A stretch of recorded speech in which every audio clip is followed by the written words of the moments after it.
రైతులందరికీ నమస్కారం అండి. వెల్కమ్ టు రైతు సమాచార వేదిక.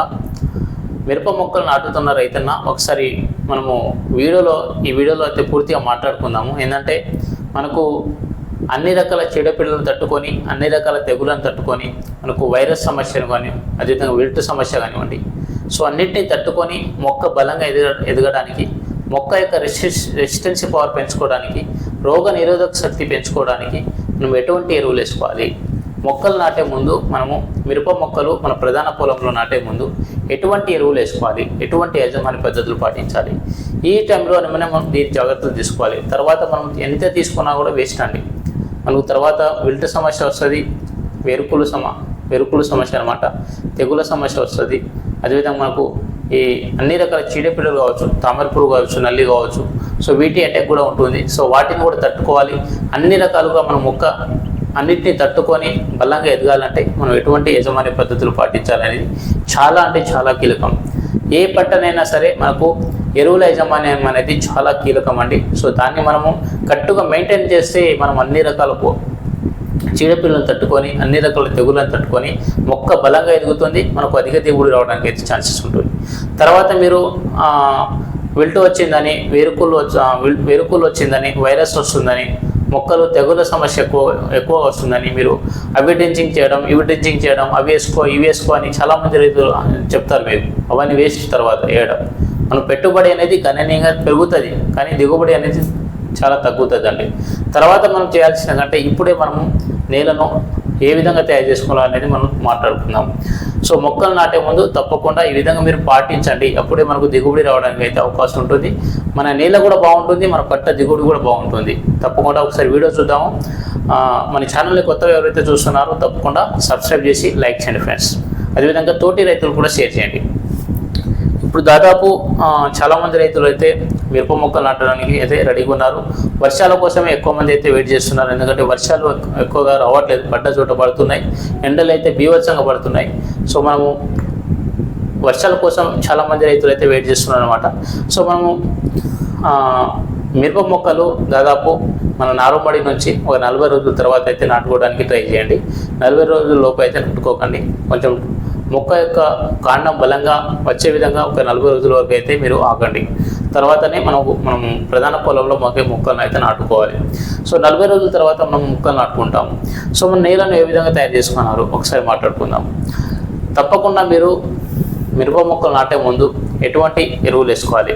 చాలామంది రైతులు రసాయన ఎరువులు వేస్తున్నారు, 20-20 అని, DAP అని, ఆ విధంగా రసాయన ఎరువులు వాడుతున్నారు.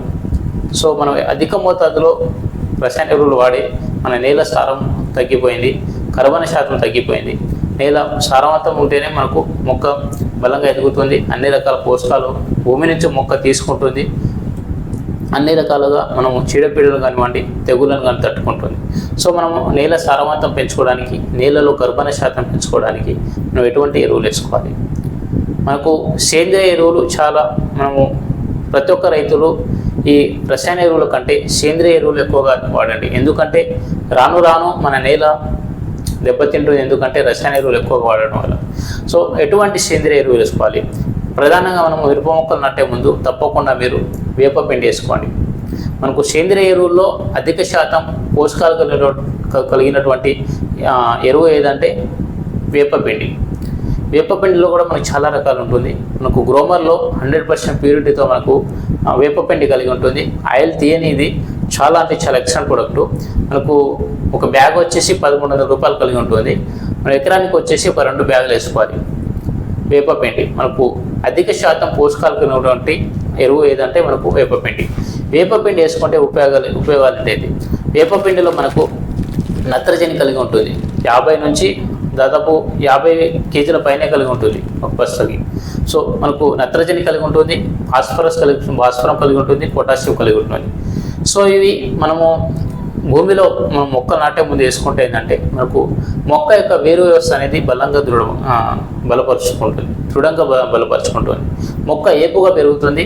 మొక్క బ్రాంచెస్ అధికంగా రావడానికి, మొక్క ఏపుగా పెరగడానికి చాలా హెల్ప్ చేస్తుంది. అదేవిధంగా నేల యొక్క సారాన్ని పెంచుకోవడానికి, నేలలో కర్బన శాతం పెంచుకోవడానికి మనకు ఈ వేపపిండి అనేది చాలా ఎక్స్ట్రా తోడ్పడుతుంది. భూమిలో బలాన్ని చేకూరుస్తుందండి.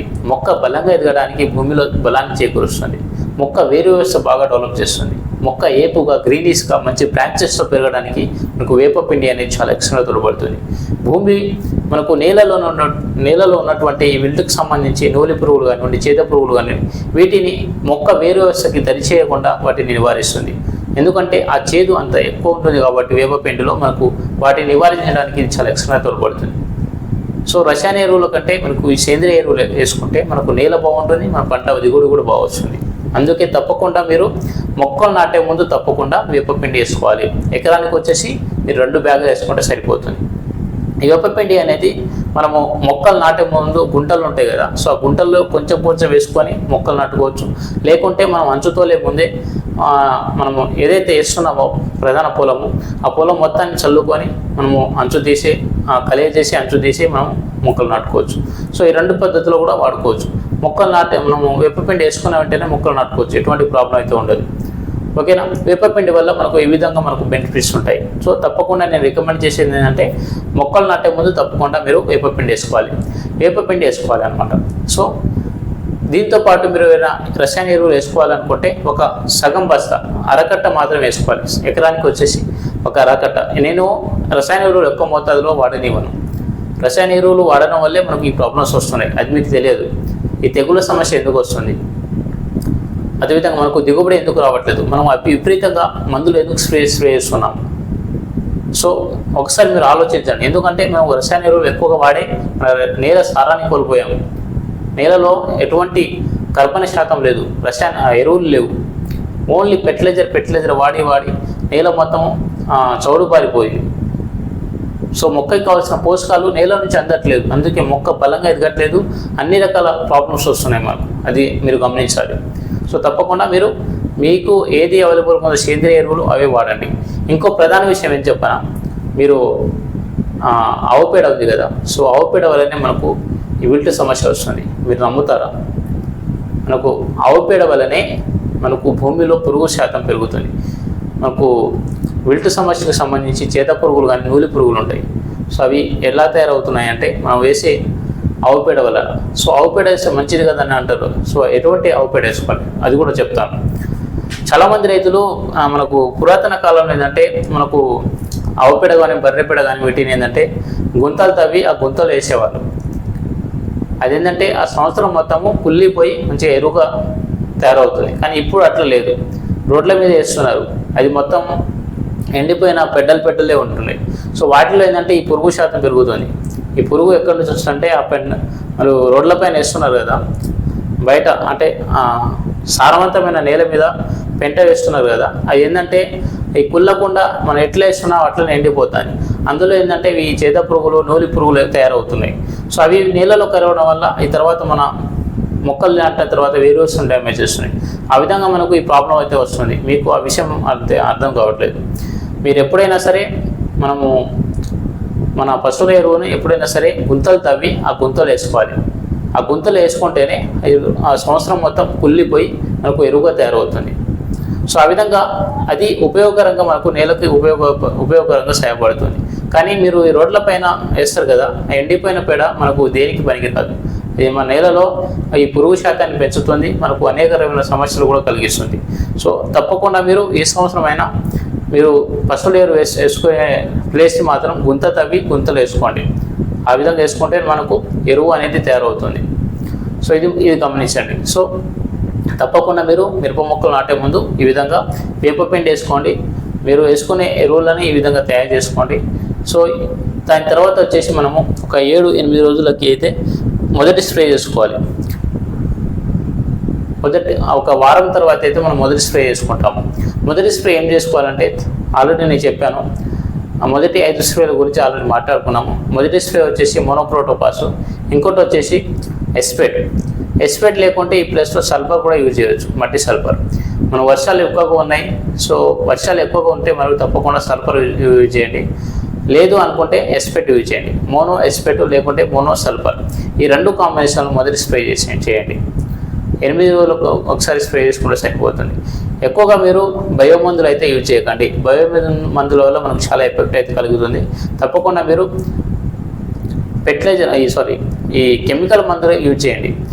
మధ్యలో ఒక 3-4 డోసుల మధ్యలో ఒక ఆర్గానిక్ స్ప్రే చేయండి. అంతేగాని బయోమందుల జోలికి అయితే వెళ్ళకండి, చాలా ప్రాబ్లమ్స్ వస్తాయి. మీరు బయోమందుల జోలికి అయితే వెళ్ళకండి. మొదటి స్ప్రే వచ్చేసి మోనో, అదేవిధంగా ఎస్ప్రేట్ లేకుంటే సల్ఫర్, ఈ 2 కాంబినేషన్లో స్ప్రే చేసుకోవాలి. ఇదే టైంలో మనము మొక్కకి పోషకాలు కూడా తీసుకోవచ్చు.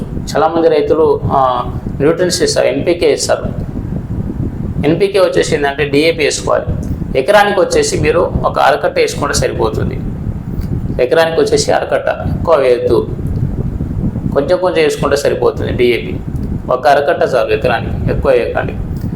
సో మీరు మొదటి స్ప్రే వచ్చేసి 8 రోజులకి, అదేవిధంగా మొదటి దఫా ఎరువులు కూడా మనకు 8-10 రోజుల్లో వేసుకోవచ్చు, నో ప్రాబ్లం. తర్వాత రెండో స్ప్రే వచ్చేసి 15-16 రోజుల్లో చేసుకోవాలి. మా రెండో స్ప్రే వచ్చేసి ఇది టాటా నగటా అని అనుకున్నాము. సో దాని కాంబినేషన్గా వచ్చేసి గోల్డ్ బ్లాక్ అనుకున్నాము. సో మనం వీటికి సంబంధించి వీడియోస్ ఎప్పటికప్పుడు వస్తూనే ఉంటాయి. మనం కూడా తోటలు నాటుకుంటున్నాం కాబట్టి మనం స్ప్రే చేసేటప్పుడు వీడియో కూడా చేస్తూ ఉంటాము. ఎప్పటికప్పుడు ఎటువంటి మందులు స్ప్రే చేస్తున్నాం అనేది అప్డేట్ చేస్తూ ఉంటాను. తప్పకుండా మన ఛానల్ని ఫాలో అవ్వండి, అదేవిధంగా సబ్స్క్రైబ్ చేయండి కొత్తగా చూస్తున్నవారు, అదేవిధంగా లైక్ చేయండి ఫ్రెండ్స్. Thanks for watching. మనకు మిరప పంటలో ఎరువుల యాజమాన్యం అనేది చాలా కీలకం అండి. సో తప్పకుండా మీరు ఈ యజమాని పద్ధతులు కట్టుగా ఇస్తేనే మనకు దిగుబడి రావడానికి అయితే ఛాన్సెస్ ఉంటుంది. ఎందుకంటే మొక్క ఎదిగే దశలో ఎటువంటి ఎరువులు వేసుకోవాలి, మనకు పూతకత్త దశలో ఎటువంటి ఎరువులు వేసుకోవాలి, కాప్ సెట్ చేసుకునే టైంలో ఎటువంటి ఎరువులు వేసుకోవాలి అనేది ఎప్పటికప్పుడు అయితే వీడియోస్ వస్తూ ఉంటుంది. తప్పకుండా ఫాలో అవ్వండి.